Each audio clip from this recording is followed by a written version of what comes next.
Hello everybody, this is Alan and welcome back to part 2 of the Steve Axford interview.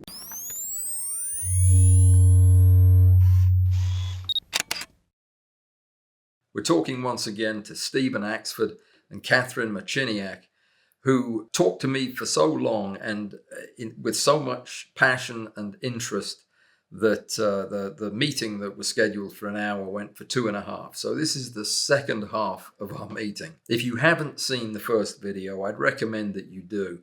We learn a little bit about Steve and Catherine, about why they love Australia and they're part of it so much. We learn about the different kinds of mushrooms that they find in Australia and we find elsewhere. We spent a little bit of time talking about Steve's equipment, and we went over a few of the technical issues regarding how he focus stacks in the field and the work he does in the studio. In this second half, we're going to dive a little bit deeper into the life of Steve Axford, photographer, and we're going to go back to the pre-mushroom days and see what he was up to back then. He's got a lot of fantastic photographs to share with us. And then we're going to get into the meat of our talk, which is just plain old showing off fantastic photographs of mushrooms. That's the bit you've been waiting for, and it'll be well worth it. We've got a lot of very beautiful photographs to show you and some video too. A quick word before we move on. Thank you to my Patreon supporters. You've been wonderful.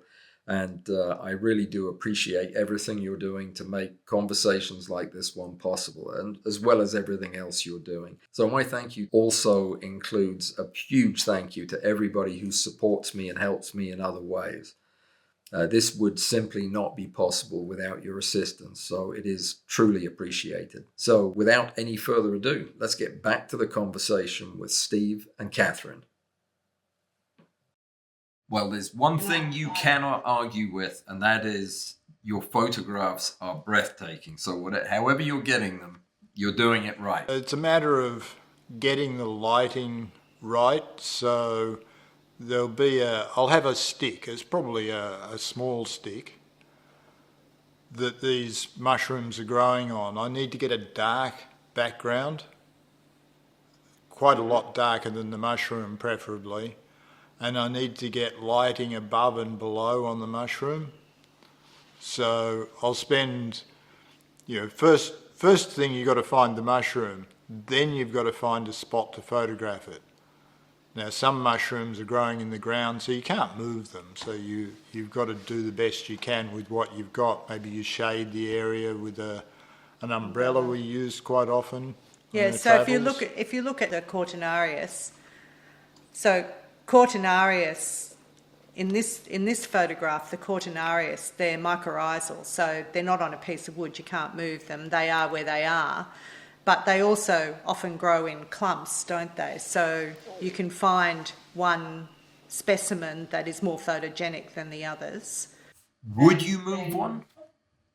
Would you move a fungus if you could, or is that just a no-no in fungus photography?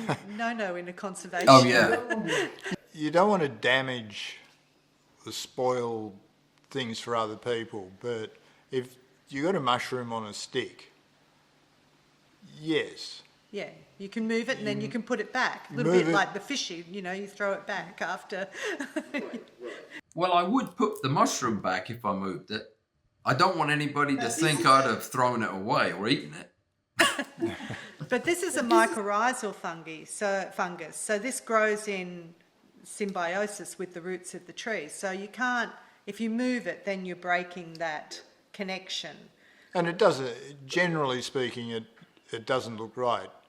I've taken many photographs of mushrooms where people have carefully picked the mushroom and replanted it, like in China when we were working with mycologists, that they'd often be out in the field and they'd bring the mushrooms back to me and I'd photograph them, and my photographs would become part of the collection.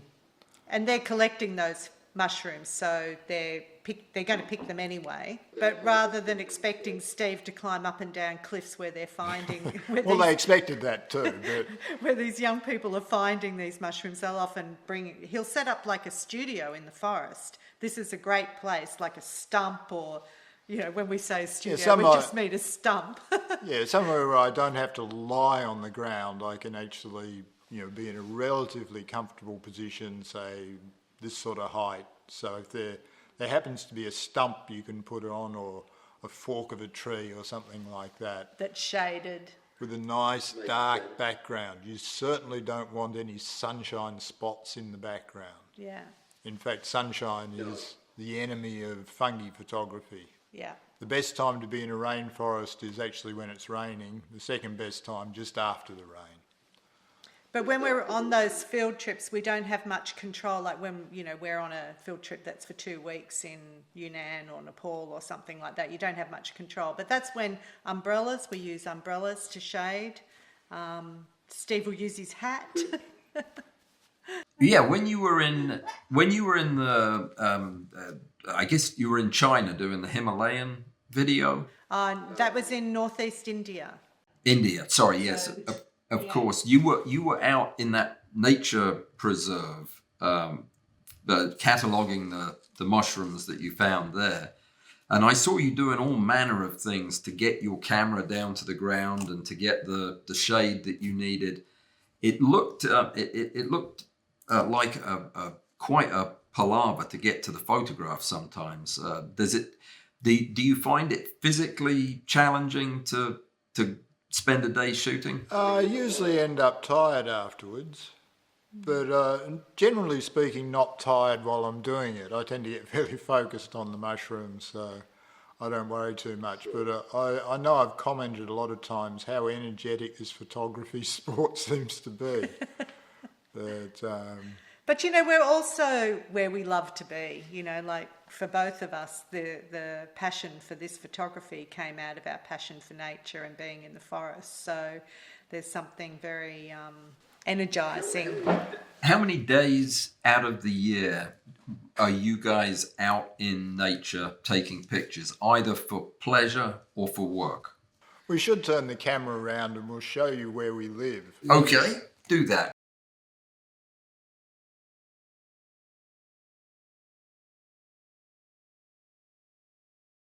Oh my goodness. That is so gorgeous. So we're very privileged, we live in nature. So you can be out photographing every day then?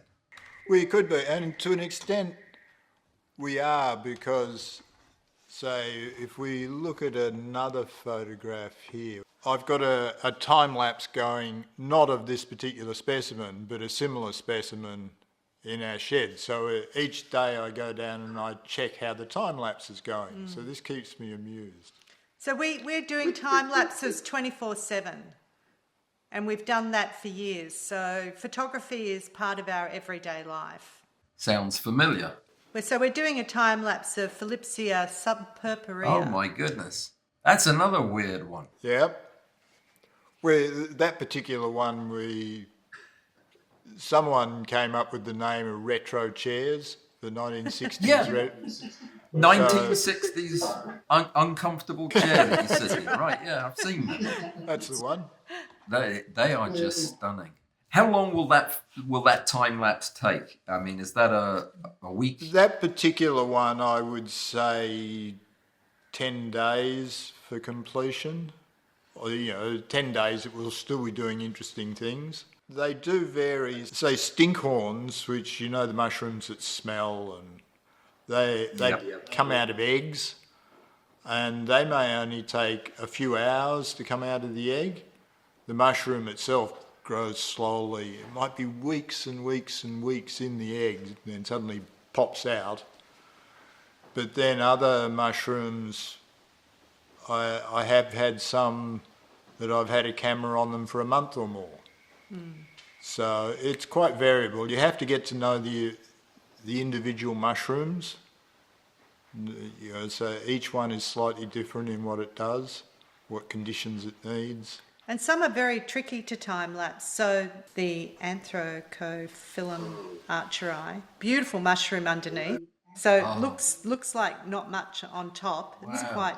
So maybe you need to turn up some of your Alabama mushrooms, actually, Alan. This is the One underneath. that looks just like a boring brown mushroom on the top. You turn it over, and this is what's underneath. The bottom is what you want to time lapse, but because it grows down, it's very, very tricky and very temperamental to time lapse. You know, if you move it off the ground, you know, it loves being so close to the humid ground. So if you lift it up, and there's more air around it, you know, so many times we've tried it and it's just ended up shriveling up. Yeah, and then if you do get it moist enough, you've got a camera underneath it pointing up.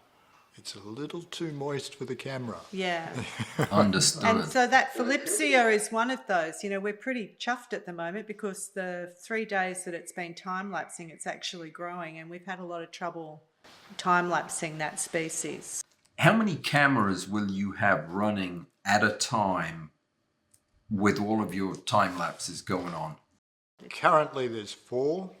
Sometimes we've had up to Oh, 7. wow. I think we've 8 we had allocated to time-lapse. I don't know that we've ever actually had 8 running. No, I don't think so, because cameras gradually die as well. You leave them in mushroom sheds for years, literally years. And How long does a camera last if it's spending its entire life in a moist, dark mushroom shed? depends on the. I just had it was an old Canon camera. I used to use Canon before Sony, but it was the 1DS Mark III, I think. I think it's finally given up the ghost, and I look at it and say, well, it's going to cost more to repair than to buy it, the equivalent now. That's been going for, I think I got it originally in about 2008. Yeah, so it's done pretty well. But that's a pro camera, so it's all weather sealed. Is that what you use in the fungus sheds? Some of them are, but well, they're all meant to be weather sealed, but they're not pro cameras, most of them. They get a bit upset with me when the temperature gets really high, say above 35 degrees, really humid. Then the cameras, you know, you touch them and you get an electric shock, and it's all a bit exciting down there. How do you deal with the power out there? When you're doing these long time lapses, do you use those battery? Oh, yeah, the battery power things. Yeah, we use external power supply. You know, everything's got to be. I do use battery supplies for the intervalometers. They just have little batteries in them, but apart from that. Yeah, the stack shots are obviously running off power. The lights are running off power. The lights. Now, most of these mushrooms grow presumably in the dark or in, not particularly bright. Do you light up the room to... The mushrooms don't care whether there's light or not. Reputedly, some require light to start fruiting, but we know I know little, nothing about it. We know so little about. I mean, like we're playing catch up on fungi as a scientific community, because they estimate these days that there's somewhere between 2 and 11 million species of fungi on the planet, of which we've only identified somewhere between 150 and 200,000 scientifically. That's just putting names to them. We're so behind on actually knowing how they work in absolutely. the environment. I completely understand. Whether they need light or not need light, whether some species need light and others don't, that's a bit of an unknown. The mushrooms they grow to eat, I think they grow them in dark sheds is the only thing I was going on. Yeah, they do. There's different parts of the life cycle though, because the mycelium will start forming buds to produce mushrooms. That requires certain conditions. Then for the mushrooms to develop, that requires certain conditions. There's certain things like the CO2 concentrations down in the mulch will affect things. We don't really get into that too much. We grow mushrooms, wild mushrooms, and you learn what works for one sort of mushroom, and it will be different for another sort. But you can trigger a mushroom to grow, to fruit kind of? We can't because we don't have any controlled environment. We've got a mushroom shed, and the conditions inside the shed are very much dependent on the conditions outside the shed. It's just a shipping container. Oh, really? So we've planted around it. So we've insulated it by planting trees, basically. So it sits in a beautiful arch of trees. It's insulated as well. I put on house insulation around it. Are any of these photographs taken from your growing? So the next one, that's part of a time lapse. So this next series, they're all from time lapses, frames from time lapses. So that's a marasmius. The next one is that same Gold tuft. Gold tuft. So what we try and do in the time lapse studio is duplicate what we do in the field, so that you've got the mushroom in light. We use a little bit of alfoil to reflect some up, and we get a background far enough away from it to throw it into focus and then cut the lighting off that. Are those little mushrooms underneath? Yep. Yeah, so the little mushrooms will come up, well, initially they come up as a microscopic dot, but then they'll develop. Now, these ones, when we were growing them, they didn't develop. Like they'll sit there and wait for conditions or die or whatever. They need this burst of moisture comes up through the mycelium to push the fruit up, and that just didn't happen in this case. The next mushroom, which is Mycena chlorophyos, that's a whole nother ball game in terms of lighting. This we had to eventually get to the point that the glow-in-the-dark mushrooms were on screen. So tell me about these. Do you grow these? Where did the batteries go? Well, when I came up here, I heard about luminous mushrooms, and of course was quite excited. Didn't know what to do about it to start with. And then I thought, well, I can turn all the lights off in the house and wander around our property after a rain event. So we had 4 or 5 days of rain, so I went outside and I wandered around. I got a torch, wandered into the trees, turned the torch off, and there they were. Really? Yeah. Really. They're very, very common where we live during the wet season. I just assumed that you had to go to somewhere in Patagonia and spend 6 months at the top of a mountain to find these. They're in your garden. They're even in suburban gardens around here. You know, people have asked us, how do I find these? And we say, well, and they live in the suburbs. And we say, well, turn your lights off, go outside and see if there's any there after it rains. And they get back to us and say, you were absolutely right. They're growing on the mulch, or they're growing... Do they put out enough light for you to see them just glowing in your garden? Absolutely. There's some mushrooms like the glow-in-the-dark ones we get down in Victoria and Tasmania, and a lot of the glow-in-the-dark ones that they talk about in the United States and elsewhere are very dim. So you go out, you really need to know where the mushroom is, turn your torch off and wait for a minute or so, and this faint glow will gradually develop, and they can be really spectacular too. And particularly with modern cameras, you can get great photographs of them because the camera can see a lot better than your eyes can. These guys aren't like that. You go along there, you turn your torch off, and there they are. Your eyes don't need to get used to it. I've actually walked along in the forest, picked up a stick with a whole mass of them growing on the end, and you get enough light to see the path. Only just. No way. You can't exactly say it's a good torch, but you can read by them. But you can read. How long of an exposure would this be, the green ones? 30 seconds is what I generally use.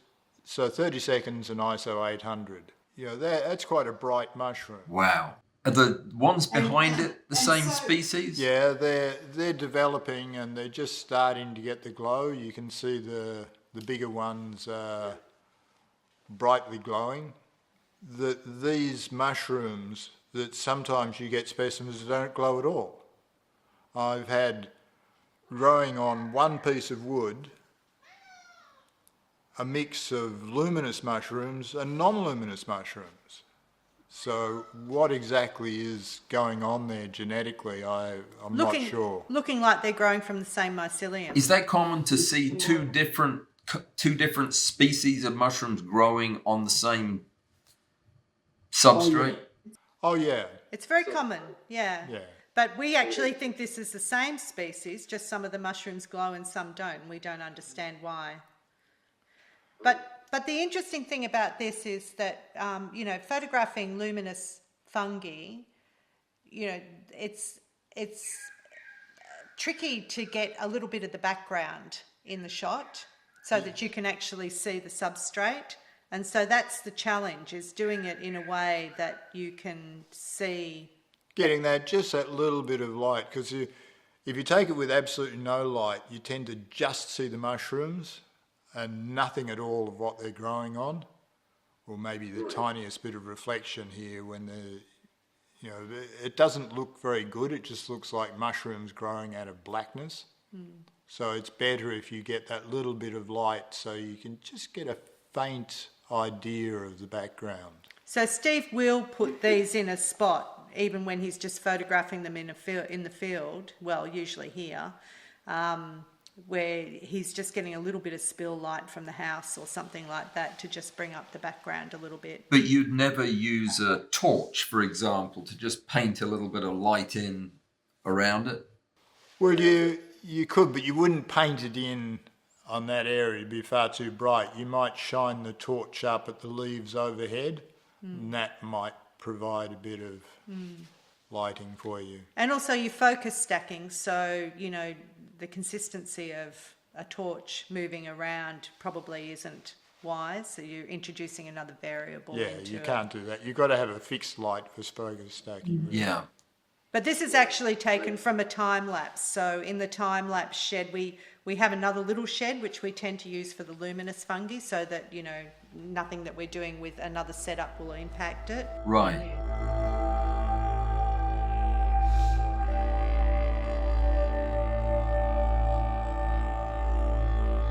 In the collection of photographs that Catherine put together, there is one of what looks like a sulfur springs. That one is a volcano in Java, and it's a sulfur mine, but they're mining the sulfur where the sulfur actually is formed in the fumarole. When I was young, I worked in Falconbridge nickel smelter in Canada, which is near Sudbury, and worked with sulfur dioxide, and we had respirators and things like this, but the sulfur dioxide was a horrible thing to work in. The smoke there is sulfur dioxide, hydrogen sulfide, hydrogen fluoride, hydrogen cyanide. These young kids go and work in, they have to climb up into the clouds, into the fume there. The workers there are actually repairing the pipes. There are pipes at the top of the fumarole coming down, and they were repairing the pipes. I could talk for about a half an hour on that, but it's nothing to do with fungus. It's fascinating, and I did ask you to tell me a little bit about your photography prior to mushroom time, and I had no idea. You travelled a lot in your photography. These are all over the world, these pictures. Yeah, mostly in Asia, some in South America. Was your travel for photography? I'd always liked travelling, but when my partner died and I'd got sick, and then I came out of that, and I got into travelling a lot then. So I'd probably travel twice a year, something like this. Go to South America, or that's taken in a ski resort, well, sort of called a ski resort. It's got a ski lift in Bolivia. Oh dear. It's above La Paz, so it's about over 5,000 metres. Now, skiing at over 5,000 metres, you'd have to be nuts. Staying at that hotel, you'd have to be nuts. Well, that hotel looks very picturesque, but it has no heating. And the bit that's hanging out over the cliff is their drop toilet. This looks more like a Scottish ski resort. It's a beautiful place. It looks cold. Where is that in the next photograph? That's in India, right? Yeah, that's in Varanasi. And just the scene down the river early in the morning in the Ganges. The next one's a volcano that's Mount Bromo, or the Tenga caldera, more strictly speaking, because there's two volcanoes in that picture. The one in the back. This is a volcano. Yeah. The foreground's volcano, yeah? Wow. Well, the whole scene is a volcanic caldera.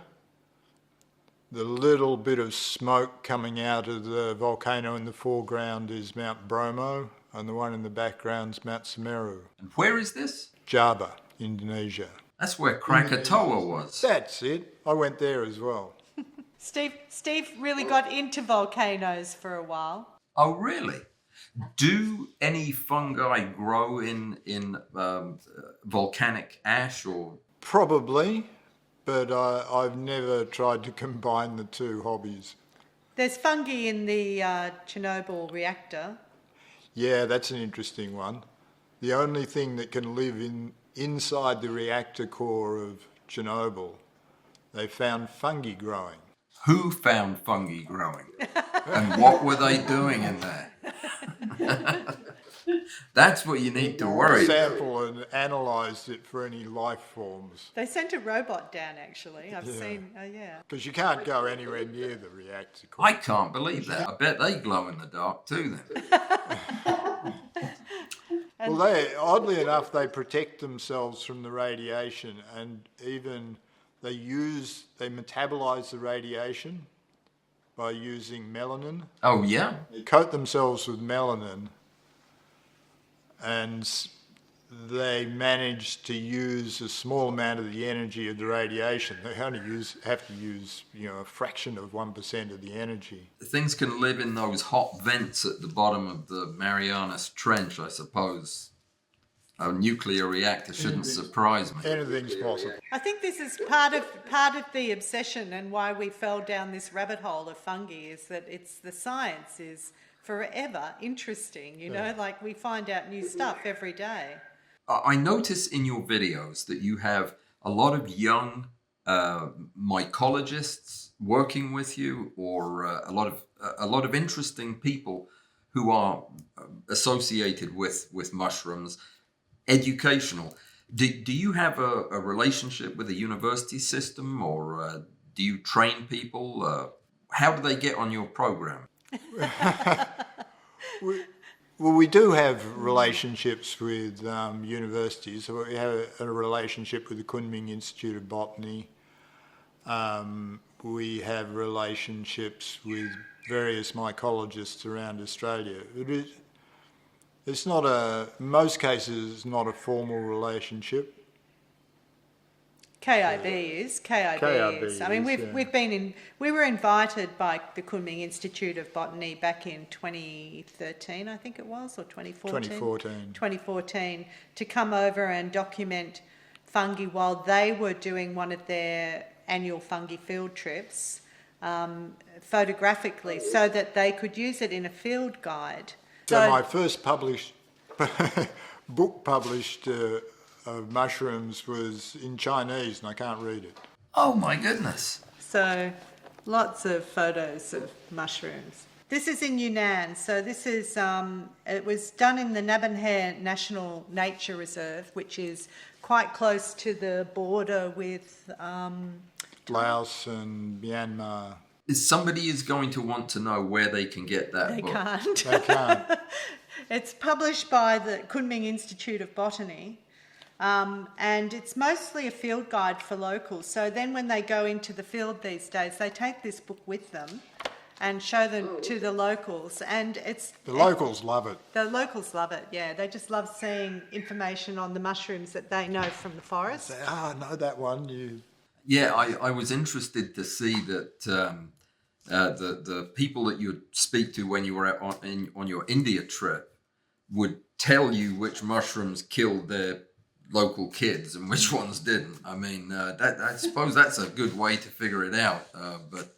Well, that's certainly the agenda of a lot of the groups that we work with overseas. They definitely are interested in finding out which mushrooms kill people so that they can educate people, because they're really interested in... I'm sorry. Sorry? I was thinking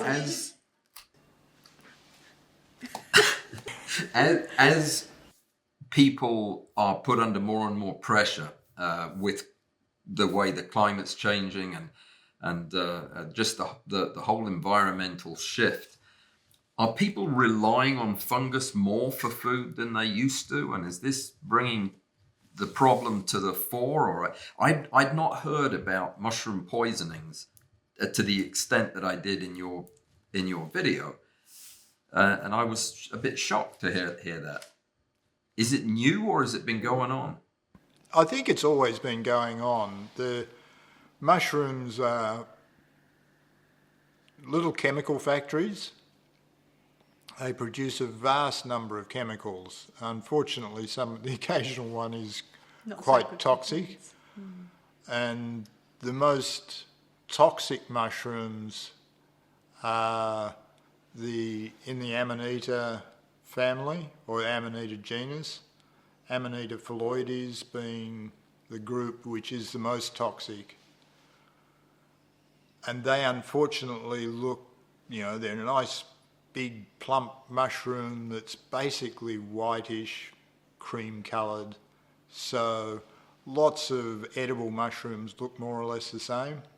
And lots of amanitas, well, some amanitas are regarded as edible as well. So you get some amanitas that look like the poisonous ones that people do regard as edible. And also, I think, in Australia, and I think the States is pretty much the same, when we think about cooking mushrooms, we think about cooking the mushrooms that we get from the supermarket, not the ones that we collect from the forest. I know it's a growing interest now in collecting mushrooms from the forest, but in these countries that we spend time in Asia, in Yunnan, they eat 900 species of fungi. Not the 4 or 5 that we get from the supermarket. And similarly in places like Myanmar and India, well, India had a tradition of eating fungi in some of the places that we went to, but they had lost it because of the rise of supermarkets. And then because there was a protein deficiency, people were saying, look, let's eat fungi. And so people would go out into the forest, collect fungi, and they didn't quite know what it was. A lot of the problem comes when populations move around. That, if you have a population that eats fungus, they get used to the fungus that's near to them, and they say, okay, we won't eat any white fungus that grows in the ground. And then they move, there's refugees or migration for some reason or another, and they move to another area and they use the same rules, and the rules are very localised. Yeah. And so in Australia, we regularly have fungi poisonings in the states where they get the autumn flush of fungi like you do in the States. And they're almost always Europeans who are collecting look-alike fungi and not realising that it's poisonous here. And one of the problems is Amanita phalloides grows under oak trees. So all the public parks and gardens that grow oak trees in Australia probably have Amanita phalloides. So people go around there and go, oh, look at this nice mushroom growing under this nice oak tree. Reputedly, they taste quite nice too. Not that I'm willing to try it. Yeah. Who told you that? A friend? Someone who was dying reported it. The fact that anybody from Europe would go to Australia, of all places, find a mushroom and eat it, they kind of had it coming, don't you think? I mean, we know that Australia's got a lot of things that will do you in if you let your guard down. That's right. We do exaggerate slightly. Where's that picture of that snake? I saw a snake, and it looks like nausea, a cobra. No, it's an eastern brown snake, which according to the lists of toxic snake comes number 2 in the world. But you also have number 1, don't you? That's taken outside our back door. I had to get quite close, even with I think it was with a 300 or 600 mil lens, but you still got to get quite close to fill the frame with the snake's head. I was quite shocked when I saw that photograph because I know how close he needed to be to a very poisonous snake who wasn't looking that happy. No, it doesn't look happy. We have 5 poisonous snakes in the country, 5 species, depending on how you split the species up. I think you probably have that many in your garden, right? Probably. Yeah, probably. What is that falling from the sky, by the way, above that? Is that a spacecraft or something coming back to Earth? No, well, I don't think so anyway. But that was one night when I was, out camping near a volcano and trying to get a photograph of the volcano erupting, which it normally does quite frequently. But that particular night, it didn't want to erupt. And that was I was just taking 30-second exposures. Oh. And a bloody meteor came down. So that's a meteor fireball on the side of Mount Semeru in 2008 or something like that. For real though, not post-produced into that photo. That happened. Oh no, it looks real. I just wonder about camping on volcanoes that erupt every night. Yeah, mad. I'd probably try that. It would seem like worth the picture. A couple of questions that I had from viewers, and I had to promise that I would ask. I'll make them quick, but the first one is from Phil Arnold. And Phil wants to know, how would you characterize the primary driving force behind your work? Is it an expression of your art to take the most beautiful pictures of mushrooms that you can? Or is it a scientific interest in mushrooms that just has as an outlet your photography? Oh, the first one probably. I mean, I started taking the photographs of fungi because I was just fascinated by the colour and the form and the way things come out. Like I have to be persuaded to take photographs of interesting mushrooms that don't make beautiful pictures. That sometimes I'll take the pictures for scientific purposes so that you can get someone to perhaps identify it or something like that. But generally speaking, I'll always go for the pretty mushroom. I can't claim to be an artistic person by nature. I don't think that's true. Well, I started off in mining, and then I moved to the computer industry, so I was a technical person with computers for all my working life, and it was only after I finished that I only got involved in photography when digital cameras came along. Like film I could never really cope with, particularly not colour film. I've had a slightly different trajectory. Oh, she's arts all the way. Well, I trained to be an art teacher, so it's always been a part of my life, but then worked as a photographer and then a filmmaker. How did you get into films? Well, I kind of fell into it, really. I got a job as a photographer at a university, but my job was actually a photographer, camera operator, and this was in the early days of video. This was back in the early 1980s. So the cameras were huge. I'd carry around a 9-kilo camera on my shoulder, and very few women were camera operators those days as well. So, but primarily I got a job as a photographer. So I was doing a lot of multiple flash stuff, industrial photography, environmental portraiture photography for the university, and then shooting videos and editing videos and writing and getting funding for them. So it was a real training ground.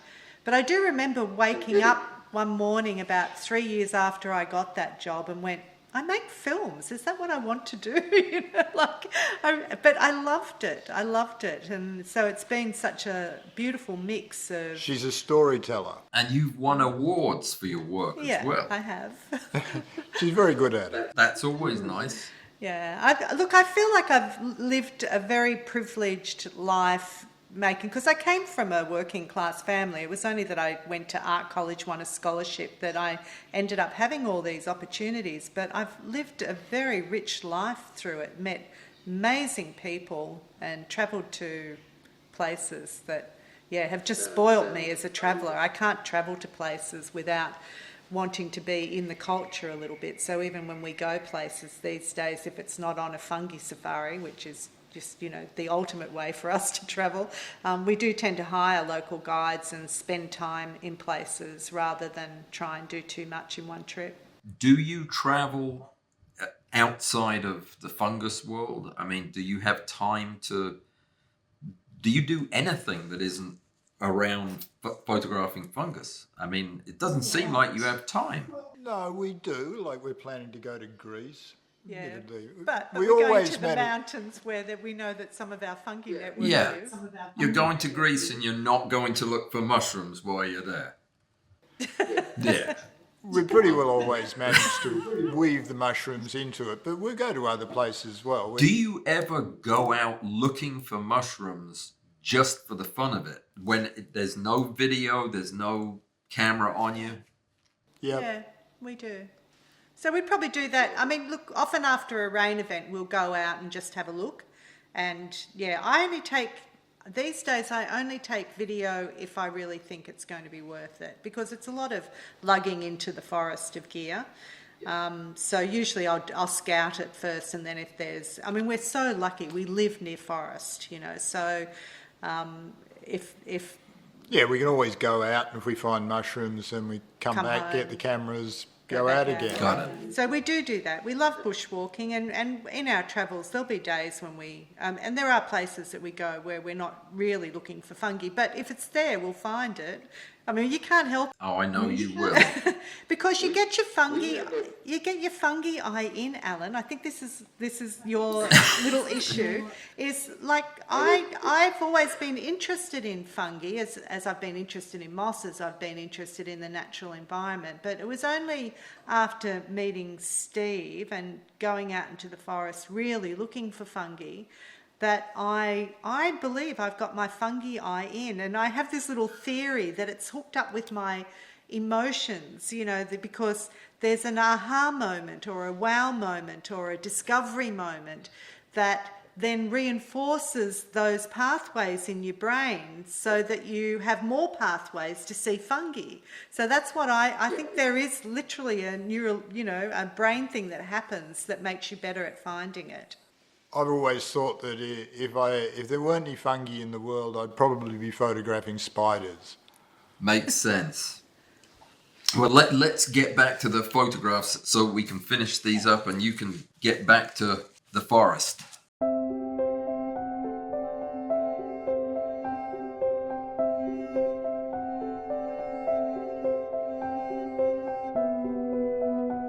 That was when we'd gone up and taken a time lapse of the storm, and it worked out really well.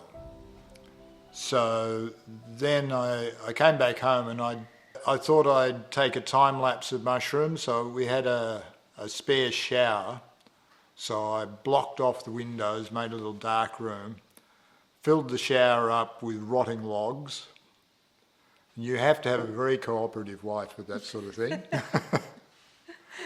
And tried time-lapse, and it worked remarkably well.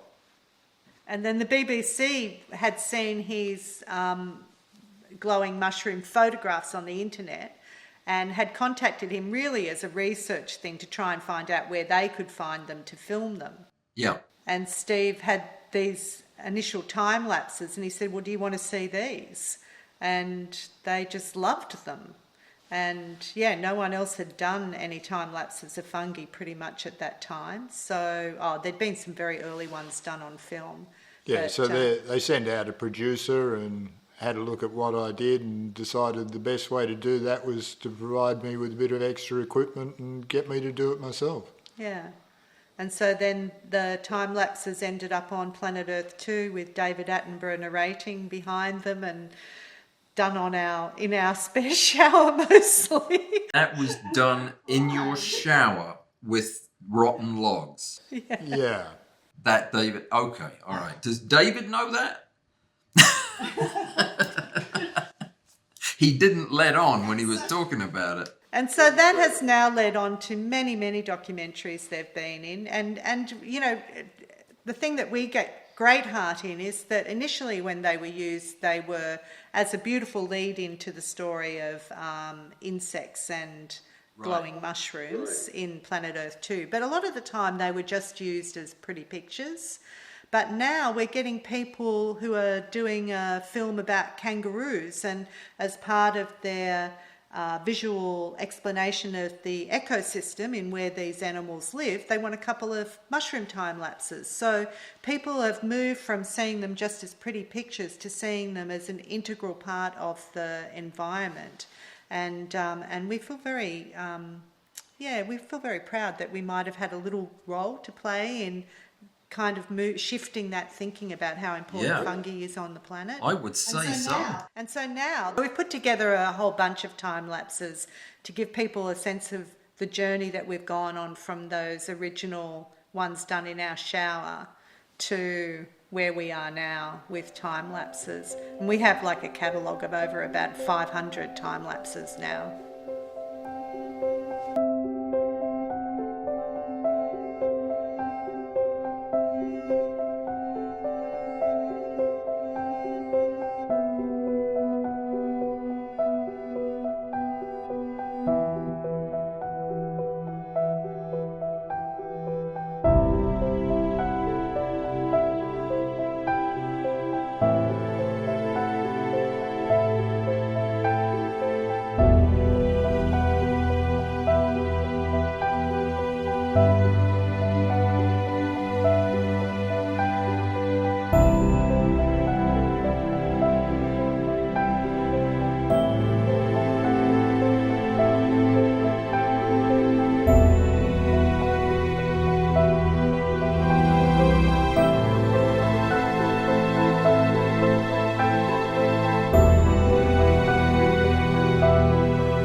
Incredible.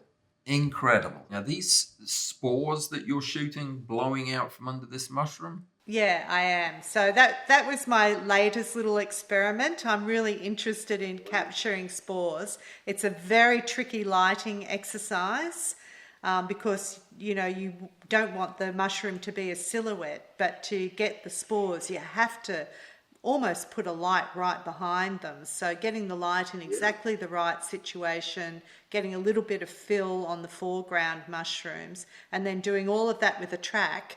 It's I can spend a whole day down in our shed doing that kind of work. How did you get the spores to to release, or do they continuously release from a mushroom that's open? Well, actually, she used some studio lights, some old-fashioned non-LED ones, so they were quite hot.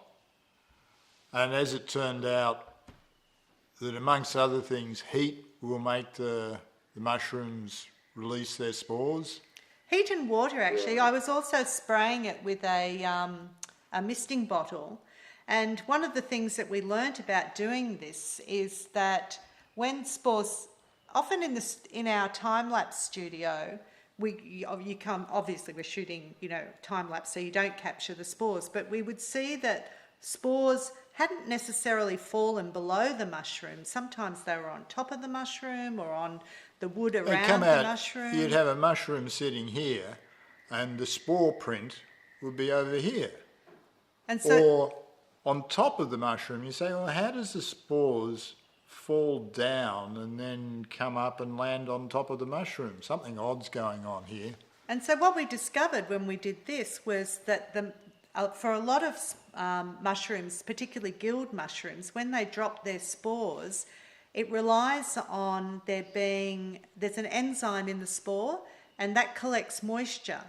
And when it kind of upsets the balance enough, it drops, but then that moisture creates, the evaporation of it creates little weather patterns underneath the mushroom, so that it's like you've seen those things of birds flying, murmuration, I think they call it, of birds flying. It's like that. They create little convection currents, and then that will work them out until they catch the breeze. But it also means that they fall all over the place. Right. And different mushrooms. We've watched, under time-lapse, mushrooms growing, and they'll spin. And then they'll spin so far that they're all wound up, so they'll stop and spin back in the other direction. With the one that we've seen spinning, it's a very small mushroom, and it's covered with hairs. We call it hairy mycena. They're bizarre looking. They are. They're about 1 millimetre across the cap. So they're very small. I can't even see them nowadays. The one that is the one that's it's like a little ball with hairs coming out of it. On the ground? On the ground. The orange one. Yeah, that's one that's starting to develop. Will grow up into the other one. Beautiful, beautiful organisms.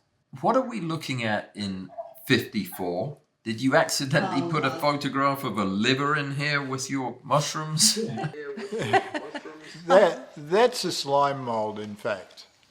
Well, no, that's a mushroom with slime mould growing on top of the mushroom and on branches.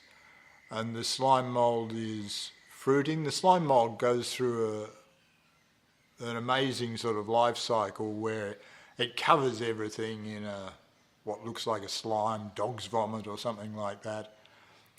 Then it resolves into these fruiting bodies, which are usually coloured to start with, and then they dry up and release their spores. Oh, the slime mould's the yellow thing? The yellow thing is the slime mould. So the mushroom, it's actually a Ganoderma mushroom or a reishi mushroom. That's what I was going to say. Ganoderma, probably, yeah.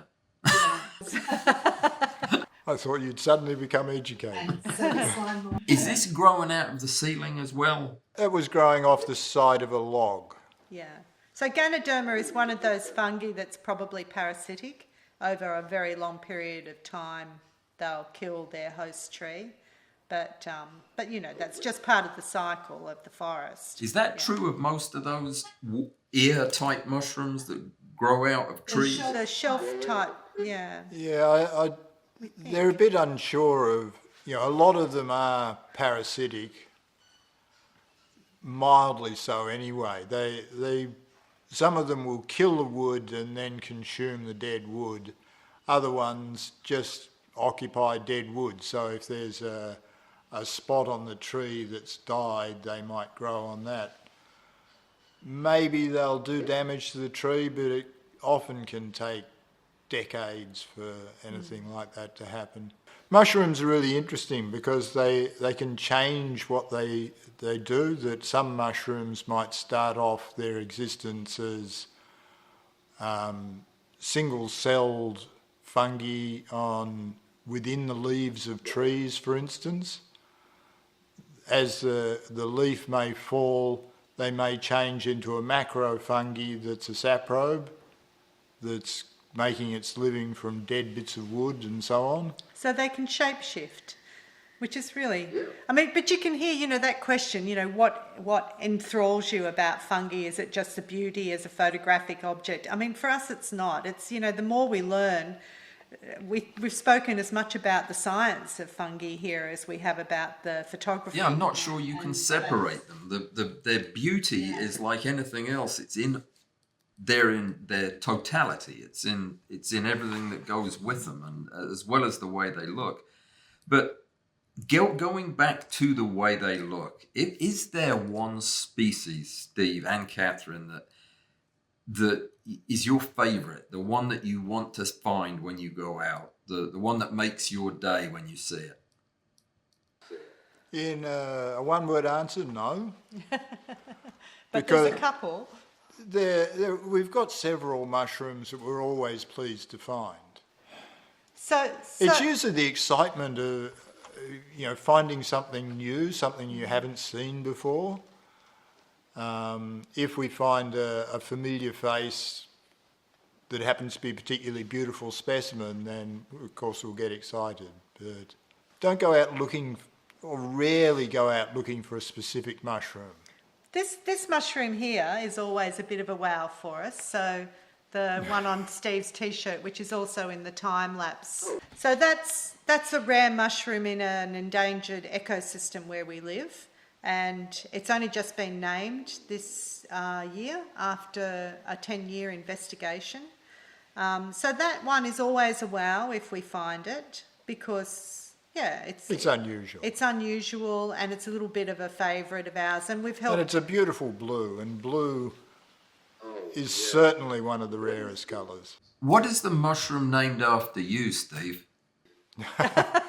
One he's never photographed. Oh, really? It's a little hallucinogenic mushroom in China. That grows in the lawn of the KIB. I would have thought that you would have at least one photograph of your mushroom. I would.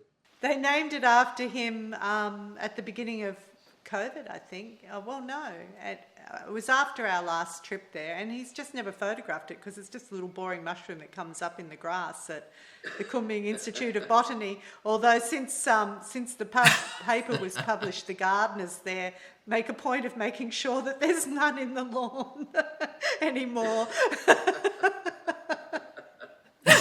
But yeah, so it's Paniolus axfordii. Oh, that's so funny. But yeah, so that blue mushroom, we have helped in naming that. So that's a bit special for us. It's called Coprinopsis poultry cerulea. It's taken me a long time to be able to pronounce that. Which just means beautiful blue in Latin. That's a little pink mushroom that we found on Lord Howe Island. So that blue mushroom only exists here, Lord Howe Island, and New Caledonia are the only places it's been documented. We had an opportunity to go to Lord Howe Island in October, and we didn't expect to see it because we were out of fungi season. So that was a trip that was meant to be a non-fungi trip. So we do some of them, but it became a fungi trip. Because the very first walk that we went on, we found 7 of the blue mushrooms in one clump, which we would never find here. So that was a real wow. I remember walking along and I looked down and I went, oh my goodness, I don't believe it. But then, and so we hooked up with the naturalist there who had photographed that fungus very many times but didn't realise it was anything special. And so he hadn't really told anybody about his photographs. And then he said, oh, we've got a pink one. This pink one has been documented on Lord Howe Island, only on Lord Howe Island, although there's some talk of it being Vanuatu as well. Is it edible? Well, I don't know. We can send you one and you can try it. Slugs like them. Slugs and snails like them. But anyway, it's probably been misnamed because it was named a long time ago And now that the blue one has been named, we've actually sent specimens of both of the Lord Howe Island ones to our mycologist that we work with in South Australia, who actually wrote the paper for the blue one. And she's doing the DNA as we speak on it. And we suspect it's, the same genus, if not the same species, and the colour might be incidental. Is the photograph before, is that Lord Howe Island? It is. Yeah, that's a Catherine photograph taken with her mobile phone. That's an iPhone photo. That is incredible. Where is that? It's off the coast of New South Wales, a little bit further south than us, and it's just a coral atoll, really. It's an old volcanic island. Yeah. And it's about how far off the coast? About 200 kilometres, 100 kilometres? 300 or 400 K, I think. It was always uninhabited, so it wasn't, there wasn't an island peak. It's a World there. Heritage area now. I mean, Lord Howe was not very popular lord, I guess, if they gave him an uninhabited island.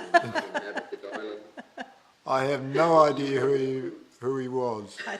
I think they originally settled it for whaling. Oh, okay. Fair enough. Most of this part of the world was settled for whaling originally. There is one particular mushroom that we haven't talked about, but I will wrap up with me asking about this one because it is the most intriguing photograph of the lot. What in heaven's name is that? Well, what would you call it? No, don't ask me what I'd call it. It would be better if you would come up with a name for it. What is it? A fungus? It's a fungus. It's a Sitaria fungus. Yeah, Sitaria. Which grows on Nothofagus trees, which are ancient Gondwana ancient pine tree. They're not pines. They're not beeches. Nothofagus means not beech, because originally they called them beech trees. But it gets this fungus growing on them, which is sort of assumed is probably parasitic. Doesn't ever seem to kill the trees, so it's a freeloader. And how big is it? It's about the size you would expect. No, I wouldn't. That one's about that big. Oh, okay. So it's decent size then. Pretty big, wasn't it? Yeah, they're about the expected size. They're actually an edible. They're regarded as an edible in Tasmania, where they occur here on the mainland, in New Zealand, in South America. So all the Gondwana countries. They're edible. Who discovered that? Did they get an island named after them?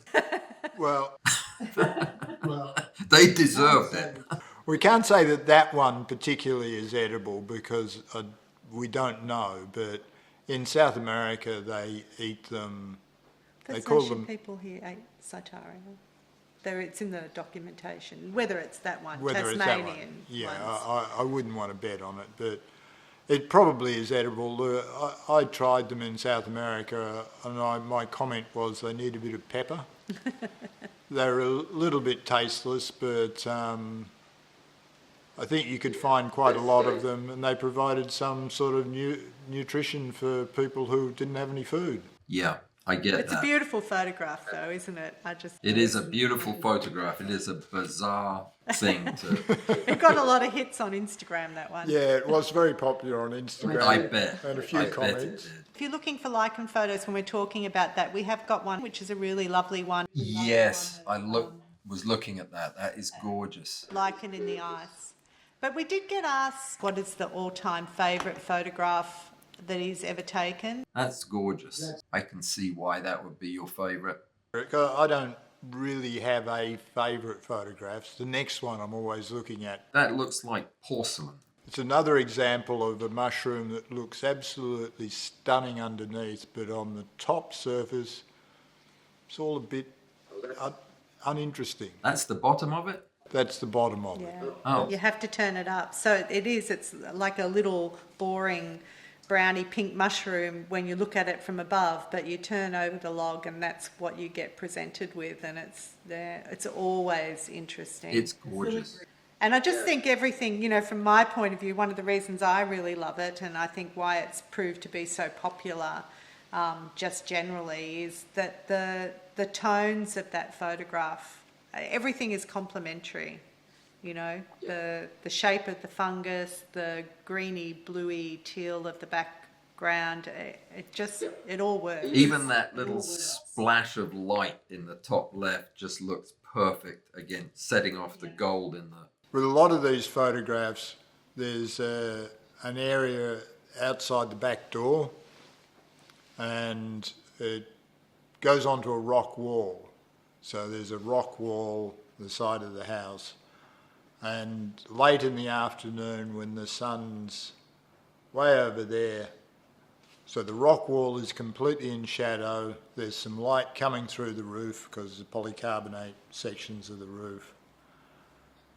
And you just get that perfect lighting with the basalt wall having a slightly blue colour to it, which usually brings out the colour of the mushrooms beautifully.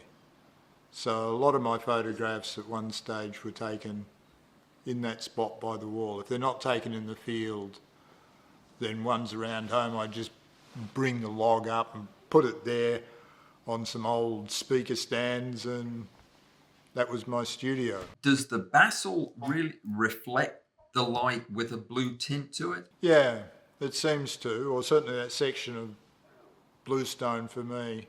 They call it bluestone in some cases. It's quite an amazing life you guys have down there. Do you know that? We pick it carefully. We do say that fungi changed our lives, honestly. I would never have, you know, when we got together over a decade ago now, I don't think I would have ever thought that I would be travelling for fungi. I would be, you know, like my days are completely taken up with managing our fungi business. I was going to ask if you have a business outside of the business of entertaining and educating people with your photography and your videography. You have Planet Fungi. What is Planet Fungi? Well, of course, we call it Planet Fungi, but that's okay. We know that there's a divide between America and Australia on the pronunciation. Well, I'm from England, so I can't get any of it right. Well, you're a fungi person. You're supposed to be a fungi. England and us are fungi. The States are fungi. Or fungi. Or fungi. Not if you've lived in Alabama for 40 years. The Italians are fungi. And when we talk about flora, fauna, we talk about fungi. For flora, fauna, fungi.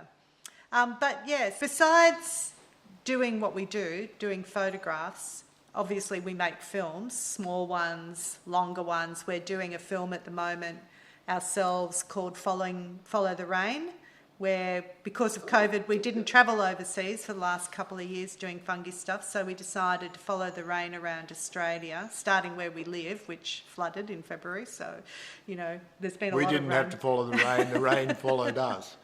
So that I'll start editing that soon, and there's some great stories. We come across some, you know, like the guy who finds the tiny little entomopathogenic fungi, and he's actually getting a penicillin that was found on one of those called after him next year. So that's all very exciting, and we've trying to grow a rescue population of the blue mushrooms. So there's quite a bit of science blend in this one, because we, you know, villages like the Indian one focused on the villages, but we don't have that here, so it's much more science-based. We do a bit of teaching, but it's not a big thing. You know, like if we travel somewhere like India or China or Tasmania, sometimes we'll offer workshops. Photographic. Yeah, photographic. Yeah. We're taking an intern in January, funded by Netflix, so just for a little while. We're trying to get our back catalogue of fungi all post-produced and giving some of that to Getty. But the high-end stuff we still market, and well, people just come to us really. But you know, the business of the time lapses is quite big. Like I spend a lot of time managing contracts and licensing agreements, and She does all the management. delivery. I was actually a full-time journalist up until last year. I retired supposedly.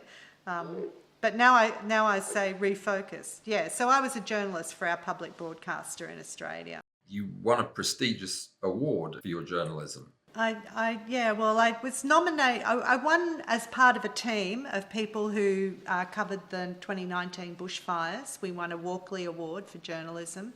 That was a statewide team. But I was also individually a finalist in the Walkley Awards for a documentary that I shot on a football team with people who had disability. Oh, okay. So a half-hour documentary called Leagueability. And it was funny because I grew up in a rugby league family, but I really didn't know that much about it. But I had to re-find my rugby league gene, my football gene, so that I could get into this team. But the characters are just wonderful in it. And that's on the internet. You can find that on YouTube, Leagueability. Oh, okay. I'm not even going to ask about Australian rules football because it's just too confusing. I don't think the people who are playing it know what the rules are. Well, that's our favourite football. Steve's into soccer, but I must admit, we both like Aussie rules. It's a great game, very fast. It's like watching a football, basketball blend. Mixed with a little ice hockey in there. What, the fights? I have taken up so much of your morning, and I do appreciate it. I really do. Your stories and photographs have just been outstanding. I know now why so many people have got in touch with me over the last 6 months to ask if I could please find a way to talk to you. Oh, that's very gratifying. You have a very, very vocal following of supporters, both in Australia and in the US. All of the photographers that follow my channel that are into fungus, they all know you. And they all, as soon as word got around that I agreed to try to contact you, they haven't let up. So I know that people are going to be so excited to get to meet you and to hear these wonderful stories and see these tremendous pictures. It's been an absolute blast. I've enjoyed every minute of it. Thank you so much, Alan, for asking us. So, Catherine, thank you. Steve, thank you so much for coming on. I do appreciate it. It's been a pleasure. Yeah, absolute pleasure. Thank you so much. And that, unfortunately, concludes my conversation with Catherine Marciniak and Steve Axford. It was a truly wonderful 2.5 hours, and I thoroughly enjoyed getting to know these people and getting to know their photography as well. I want to shout out to Dr. Rob Goldman of Perth, Australia, for making this recommendation that I do this. It was spot on, Rob. You were absolutely right. This guy is all class, so thank you. If you are not a Patreon subscriber, I would love for you to become one, because when you do that, I get paid. Take care, be well.